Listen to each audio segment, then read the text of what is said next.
कोलकाता के brigade ground में धीरेन्द्र शास्त्री के साथ बाकी संत जुटे हैं और बीजेपी दावा कर रही है कि 5 लाख से ज्यादा लोग इकट्ठे आकर के गीता का पाठ कर रहे हैं। वहीं मुर्शिदाबाद में एक टीएमसी के एक्स एमएलए ने बाबरी मस्जिद का शिलान्यास कर दिया है। इसके साथ पश्चिम बंगाल में जोर शोर से चुनाव आयोग लगा हुआ है एसआईआर करने में। तो क्या इस बार पश्चिम बंगाल में ममता बनर्जी को सत्ता से बीजेपी बाहर कर देगी, या जो कुछ भी हो रहा है उसके बाद भी ममता बनर्जी की अपनी प्लानिंग है पश्चिम बंगाल को लेकर के? ये सब हम इस वीडियो में आपके साथ चर्चा करेंगे इस पे।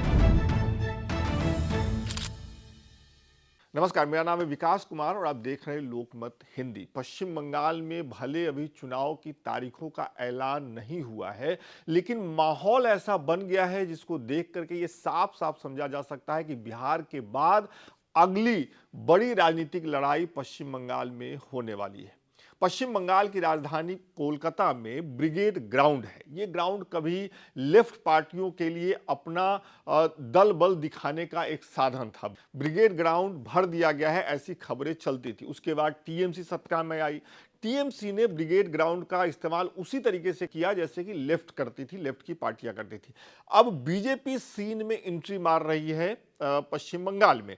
लिहाजा इस विधानसभा चुनाव से पहले हिंदू मतों को एक साथ लाने के लिए बीजेपी के तरफ से, ऐसा आरोप लगा रहे हैं विपक्षी लोग, बीजेपी के तरफ से संतों ने मोर्चा ले लिया है पश्चिम बंगाल में और कोलकाता में एक साथ 5 लाख लोग गीता का पाठ कर रहे हैं, ऐसा दावा किया जा रहा है। वहीं आलोचक ये कह रहे हैं कि जितने लोग ग्राउंड में दिख रहे हैं वो सब पश्चिम बंगाल के नहीं है, पश्चिम बंगाल के हिंदू नहीं है। बीजेपी जैसा बाकी राज्यों में करती है, आसपास के राज्यों से भी लोगों को बुलाया गया है, पार्टी के कार्यकर्ताओं को बुलाया गया ताकि भीड़ दिखाया जा सके।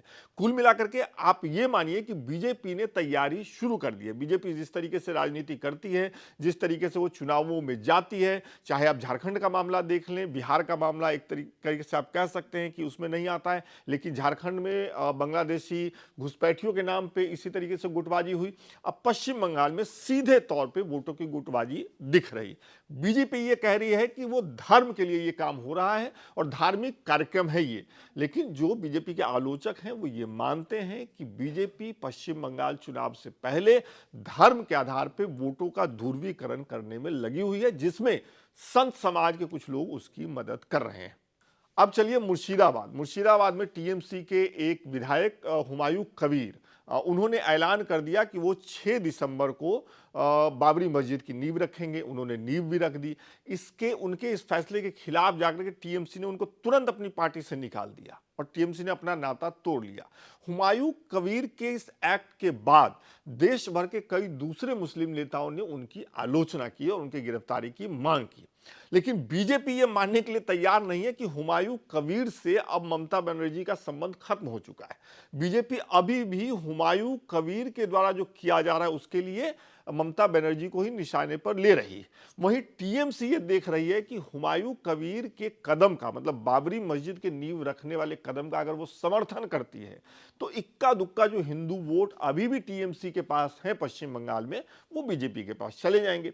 लोग ये कह रहे हैं कि पश्चिम बंगाल में जो एससी कम्युनिटी है उसके जो मेल वोटर हैं वो बीजेपी के लिए वोट करते हैं, लेकिन जो महिलाएं हैं वो ज्यादातर वोट करती हैं ममता बनर्जी के लिए, क्योंकि ममता बनर्जी की एक योजना है जो महिलाओं को पैसे देती है हर महीने। अब ममता बनर्जी और टीएमसी का आकलन यह है कि अगर उन्होंने हुमायूं कबीर का समर्थन किया तो वो वोट बीजेपी की तरफ जा सकता है। इसलिए ममता बनर्जी ने हुमायूं कबीर से अपना नाता तोड़ लिया और वो ये खतरा उठाने के लिए तैयार हैं कि हो सकता है कि मुस्लिम वोटर उनके इस कदम से नाराज हो जाए, लेकिन वो बीजेपी को सत्ता से बाहर रखने के लिए टीएमसी को ही वोट करेंगे, वो कांग्रेस या लेफ्ट पार्टी की तरफ नहीं जाएंगे। तो ये टीएमसी का आकलन है। इसके अलावा टीएमसी के नेताओं ने भी मोर्चा खोल दिया है। आप देखिए कि टीएमसी के नेता जो बयान दे रहे हैं, जिस तरीके से वो अपना कॉन्फिडेंस दिखा रहे हैं, उससे पता चल रहा है कि टीएमसी ने भी तैयारी शुरू कर दी है। अब तीसरा मोर्चा है। पश्चिम बंगाल में एसआईआर का काम जोरों शोरों से चल रहा है। चुनाव आयोग इस काम में लगा हुआ है। टीएमसी के बड़े नेता मीडिया में इसका विरोध कर रहे हैं, लेकिन ग्राउंड पर जो लोग नजर रखे हुए वो ये बताते हैं कि ग्राउंड पर, बूथ लेवल पर एसआईआर के काम में जो जो पार्टी सबसे अच्छे से लगी है वो टीएमसी लगी है, क्योंकि टीएमसी को ये पता है पिछला विधानसभा चुनाव जो हुआ और जिस तरीके से टीएमसी सत्ता में आई, राज्य में तो जीत मिल गई, लेकिन अगर आप बूथ लेवल पे देखें, जो जानकार हैं वो बताते हैं, अभी अभी मेरी बात एक जर्नलिस्ट से हो रही थी जो पश्चिम बंगाल के ही रहने वाले हैं, तो ये बता रहे थे कि कई बूथ ऐसे जहां 5 और 10 और 20 वोटों से टीएमसी ने बीजेपी पर बढ़त हासिल की है। अब जो आलोचक हैं बीजेपी के, वो ये कह रहे हैं कि हो सकता है कि वो जो 10 और 5 वोटर का अंतर रहा हो वो एसआईआर की वजह से खत्म करने की कोशिश हो। अब टीएमसी के लोग वहां पे अपना स्टॉल लगा करके बैठे हैं और वो इस कोशिश में लगे हैं कि उनके समर्थकों का नाम न कटे एसआईआर में, किसी तरीके से वो बाहर न हो जाए। बिहार में जो गलती कांग्रेस और आरजेडी ने की एसआईआर के समय, टीएमसी वो गलती पश्चिम बंगाल में दोहराने नहीं जा रही है। टीएमसी अभी अभी जिनसे मेरी बात हो रही थी, उन्होंने ये बताया कि कोलकाता में एक झुग्गी बस्ती में वो सुबह 7 बजे गए, वहां टीएमसी के लोग काउंटर लगा के बैठे हुए थे। वो दोपहर 2 बजे गए, तब भी टीएमसी के लोग अपने काउंटर पर मिले, और वो रात के 9 बजे गए, तब भी उस काउंटर पर टीएमसी के कार्यकर्ता थे जो एसआईआर फॉर्म भरने में लोगों की मदद कर रहे थे।